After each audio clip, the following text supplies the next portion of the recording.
Alors, il est convenu de penser que les grandes œuvres classiques, les œuvres du XVIIe siècle, les œuvres du grand siècle, celles de Molière, de Racine ou de La Fontaine, sont des œuvres qui se sont données pour but de réformer les mœurs de leur temps, qui ont une finalité donc morale. Euh, Ce serait oublier que pour la plupart de ces auteurs, ces œuvres étaient destinées avant tout à un public mondain, un public qu'il s'agissait de distraire. Et La Fontaine comme Molière ont toujours essayé de concilier à la fois l'utilité et l'agréable, pour reprendre les mots d'Horace. Et donc on va se demander à la lecture de cette fable, Les obsèques de la lionne, fable du livre 8, euh, si l'important ici dans cette fable, c'est la leçon morale qu'on retrouvera dans l'âme de la fable, ou si tout l'intérêt de cette fable est au contraire dans le divertissement, c'est-à-dire dans le fait qu'il construit un récit plein de rebondissements, un récit à la fois théâtral où les animaux prennent la parole. Et à l'intérieur de ce récit, on verra évidemment euh, qu'il y a une critique des courtisans, des mœurs de la cour. Néanmoins, on verra qu'il y a aussi tout le plaisir du récit. C'est ce qui va nous intéresser ici dans cette fable. Alors, on va prendre la fable de manière linéaire. Euh, Dans les premiers vers, on assiste à une mise en place du récit. Hein. Vers 1 et 2, par exemple, on utilise le passé simple pour le verbe. Alors, c'est la femme du lion mourut. On utilise le passé simple. On a un verbe bref, un octosyllabe, un vers assez incisif. C'est la femme du lion. Le lion a une majuscule, ce qui veut dire que c'est un personnage important. Aussitôt, chacun a couru vers deux. On voit comment les courtisans font écho à cette nouvelle. Toujours ce verbe au passé simple, renforcé par l'adverbe aussitôt, qui montre à quel point les courtisans réagissent très rapidement. Hein. Les deux vers sont rythmés, brefs. Ensuite, euh, ils viennent donc, on nous dit, vers 3 pour s'acquitter envers le prince. Alors le prince est synonyme ici du roi, du lion, du monarque. C'est une manière pour La Fontaine de fournir, de donner de la variété au terme qu'il utilise. On nous dit pour s'acquitter. Rappelons que s'acquitter, c'est se rendre quitte d'une obligation. On s'acquitte de ses dettes, par exemple. Et donc, pour le courtisan, venir consoler le roi, venir pleurer la reine, c'est une forme d'obligation et donc voire un peu d'hypocrisie pour le courtisan. Ensuite, vers 5, 4 et 5, de certains compliments de consolation qui sont surcroît d'affliction.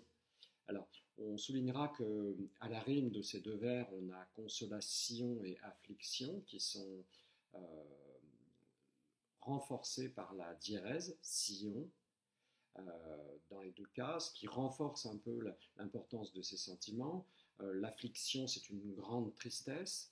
Et ces deux vers nous disent en fait que en se rendant auprès du roi pour lui faire des condoléances, finalement, ces courtisans hypocrites ne font qu'augmenter la souffrance du roi.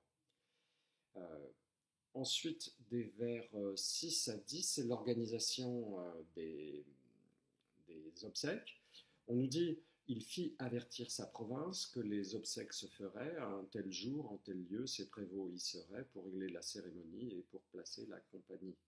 Euh, on voit que le vers 6 commence par l'action du roi, hein, c'est comme l'organisation de ces obsèques est assez pyramidale.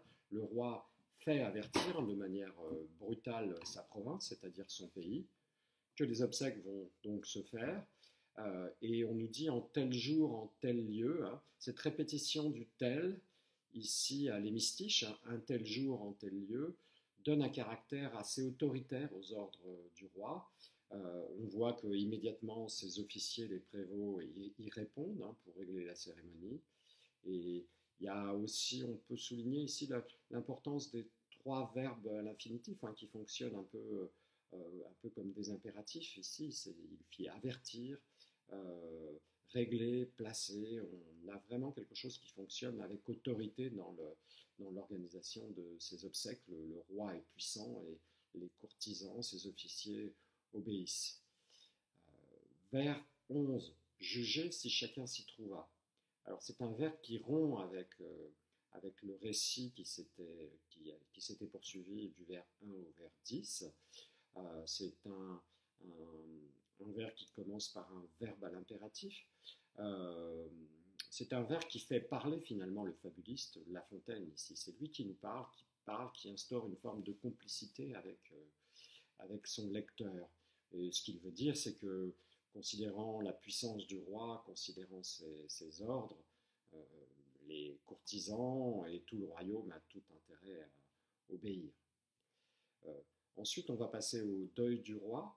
On nous dit euh, le prince aux cris s'abandonna et tout son antre en résonna, les lions n'ont point d'autre temple. Ici, ce qui est intéressant, c'est qu'il y a d'abord un registre très pathétique dans ces vers. Le prince s'abandonne au cri, le complément au cri est même placé avant le verbe, l'action elle-même du roi, s'abandonner. Le prince a une majuscule, donc c'est un personnage puissant, une nouvelle fois, mais s'abandonner montre à quel point, montre à contrario une forme de faiblesse du côté du roi qui est vraiment dans une grande douleur. Et tout son entre en résonance. Ce qui est intéressant ici, c'est que jusqu'ici, le lion était anthropomorphisé, c'est-à-dire qu'on avait un roi qui pleurait sa femme, qui organisait des obsèques. Et là, on retrouve un terme entre, qui est l'équivalent d'une tanière, d'une grotte, qui nous ramène au côté animal du roi. Et paradoxalement, le vers suivant va utiliser un terme qui, au contraire, revient à l'anthropomorphisation et qui n'est pas du tout du même registre. Les lions n'ont point d'autre temple. On passe de l'antre au temple, avec une même sonorité, une même assonance en.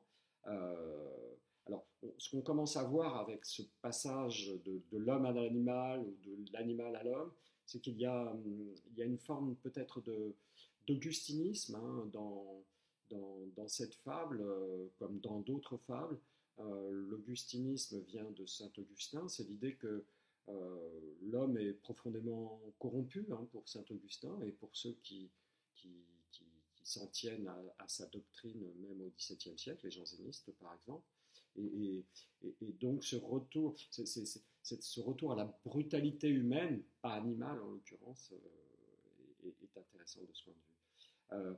On entendit à son exemple rugir alors ça on est vers 15 et 16, on entendit à son exemple rugir en leur patois, messieurs les courtisans. Une nouvelle fois, l'action des courtisans fait écho à la douleur et au chagrin du roi. Donc les courtisans pleurent parce que le roi pleure, les courtisans viennent aux obsèques parce que le roi leur a ordonné, et donc ils vont pleurer eux aussi. Alors, par contre, une nouvelle fois, au vers 16, on utilise le verbe rugir, qui est un verbe, là, pour le coup, qui nous ramène peut-être à l'animalité, peut-être à quelque chose qui est au fond humain. Rugir en leur patois, messieurs les courtisans. Et donc, il y a une contradiction dans le vers 16 entre ce verbe qui nous ramène à l'animal, rugir, et ce messieurs les courtisans, qui est une forme d'anthropomorphisation des animaux qui doivent être à la cour du roi lion. En leur patois est quelque chose d'assez ironique. Le patois est une langue, et là on parle de la langue des courtisans, c'est-à-dire une langue hypocrite ou une langue de vipère, comme on dit. Vers 17, je définis la cour à un pays où les gens. Alors là c'est intéressant parce qu'il y a au vers 17 une rupture avec les vers précédents, c'est-à-dire une nouvelle fois ici, mais de manière beaucoup plus longue, du vers donc 17 jusqu'au vers 23 ou 23-24. C'est une coupure, une pause dans le récit, ici à nouveau, avec la première personne je, c'est le fabuliste, c'est La Fontaine qui intervient. Je définis, il intervient pour nous définir ce qu'est la cour ou ce que sont les courtisans. Hein. Définir, c'est un verbe au présent de vérité générale. Et ensuite, il va définir donc ce qu'il veut définir ici, la cour. Alors, il définit la cour à un pays. Hein. On retrouve, c'est un peu cette même idée du patois qu'on avait dans le vers précédent. Donc, un pays où les gens sont donc, tristes, gais, prêts à tout indifférent. Ici, triste, gai, on a une antithèse. Hein.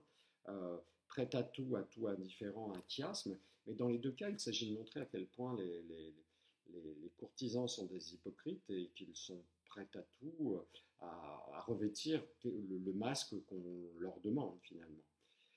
Ils sont donc du coup ce qui plaît au prince, ou s'ils ne peuvent l'être, tâche au moins de le paraître. Hein. À la rime, on a le verbe être et le verbe paraître. Hein.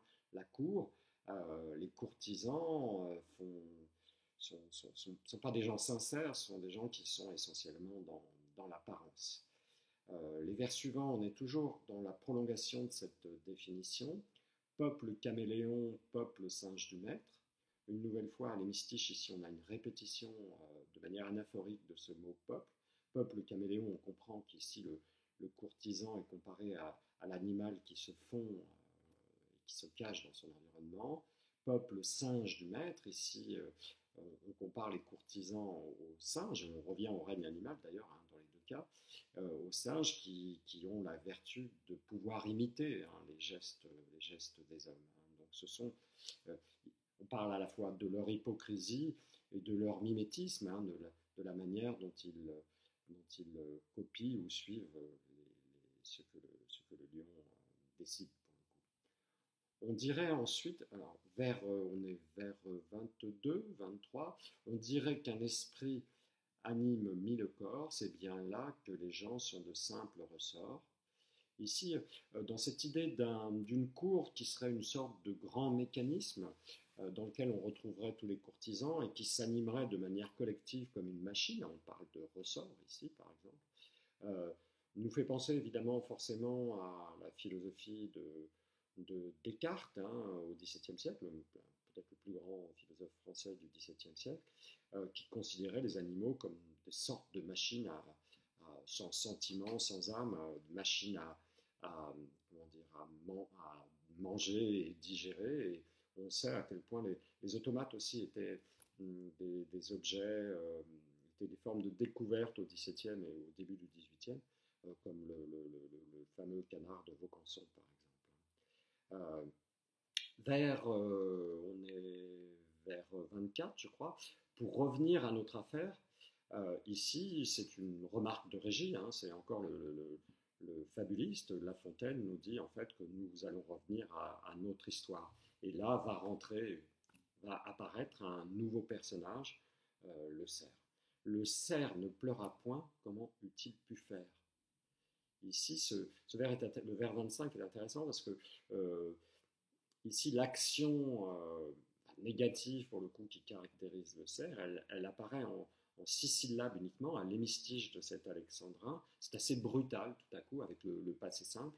On comprend que le cerf, qui est un personnage, qui a sans doute un certain charisme, hein, si on s'en tient à la morphopsychologie du cerf, et c'est un personnage qui a donc une forme de charisme, et lui va à l'encontre complète de tout ce qu'ont fait les autres courtisans. Ensuite, on nous explique cette histoire, hein, comment eût-il pu faire, avec une question rhétorique, et on nous explique que cette mort le vengeait. La reine avait jadis, hein, avec jadis, un adverbe qui rappelle l'univers du conte, étranglé, on nous dit. Alors, il y a un rejet ici, hein, le participe passé se situe après ce jadis, tout de suite au début du vers suivant, étrangler sa femme et son fils. Et on revient ici, étrangler, c'est pas une mort qui est le fait d'un animal, mais plutôt, pour le coup, le fait d'humains. Hein. Ce sont les humains qui étranglent et pas les lions ou les lionnes. Ici, il y a quelque chose d'assez violent et de brutal dans ce comportement, pour le coup, humain. Bref, nous dit-on, hein, rappelons que tout l'art du fabuliste est un art de la brièveté. Bref, il ne pleura point, on insiste, hein, on répète encore cette négation, cette contradiction dans l'action du cerf comparativement aux autres courtisans. Et on nous dit un flatteur l'alla dire et soutint qu'il l'avait vu rire. À contrario, hein, à la négation, il ne pleura point dans le même vers à l'autre hémistiche, on voit que le courtisan est un flatteur, qu'il est même qu'il est même capable de mentir, parce qu'on nous dit qu'il soutint qu'il l'avait vu rire, alors que rien ne nous dit qu'il avait ri. Hein. On le dénonce, on va même soutenir un mensonge pour faire grandir la colère du roi. Et donc le roi apparaît immédiatement ensuite. On nous dit la colère du roi, comme dit Salomon, est terrible, et surtout celle du roi lion. Euh, Ici, on a une comparaison entre ce roi avec une majuscule, un roi fameux de la Bible, Salomon, roi puissant aussi, et on nous dit qu'il est terrible, donc on met en avant la puissance du roi dans ces deux vers, et ce roi va prendre, on est vers 33, la parole, le monarque lui dit, donc comme dans beaucoup de fables, hein, anthropomorphisation, le personnage du roi va parler, on va avoir une forme de dialogue entre le roi et le cerf. Il dit chétif, hôte des bois, une périphrase pour désigner le cerf, et chétif montre que d'un côté on a un monarque ici qui est avec une majuscule qui nous montre le roi puissant, de l'autre côté chétif insiste sur la fragilité du cerf face à ce monarque puissant. Tu ris, tu ne suis pas ces gémissantes voix, hein. Ça a des accents un peu de... On parle des courtisans, mais il y a des accents un peu raciniens, un peu de tragédie ici. Nous n'appliquerons point sur tes membres profanes nos sacrés ongles. Ce qu'il veut dire, c'est qu'il ne va pas se salir les mains en tuant lui-même le cerf pour se venger. On oppose d'un côté les membres profanes du cerf, hein, qui sont, non pour le coup profanes veut dire pas sacrés, et on les oppose aux sacrés ongles du lion. Remarquons encore une fois que ongle est une anthropomorphisation. Hein. Le lion a des griffes et pas des ongles. Euh, tout ça, tous ces jeux sur les mots, tous ces changements, ces passages du monde humain au monde animal sont là pour divertir le lecteur que nous sommes. Il dit donc avec trois impératifs, et de manière graduée, avec une gradation, un venez loup, vengez la reine, immolez tous, encore une fois une grande violence. Ce traître, on nous dit, à ces Auguste Man, qui est une référence à Auguste Man, à la culture romaine antique. Hein, les manes sont les âmes des morts. Hein. Le cerf reprit alors, et là on a un dialogue qui s'instaure, et le cerf va prendre la parole. Et là c'est un moment important de cette fable, parce qu'on se rend compte que le cerf est lui-même, comme La Fontaine, une forme de conteur. C'est lui qui va, pour se défendre, utiliser la parole, utiliser l'art du discours, utiliser la rhétorique qui est si importante au XVIIe siècle. C'est la parole qui va combattre ici la violence qui lui est promise. Et donc le cerf reprit alors, sire, le temps des pleurs est passé, la douleur est ici superflue. Donc il sait lui aussi s'adresser au roi comme le font les courtisans, il dit sire, il le voit. Votre digne moitié, dit-il, périphrase qui désigne la lionne, couché entre des fleurs tout près d'ici m'est apparu. Ici il commence une forme de récit d'un songe, hein.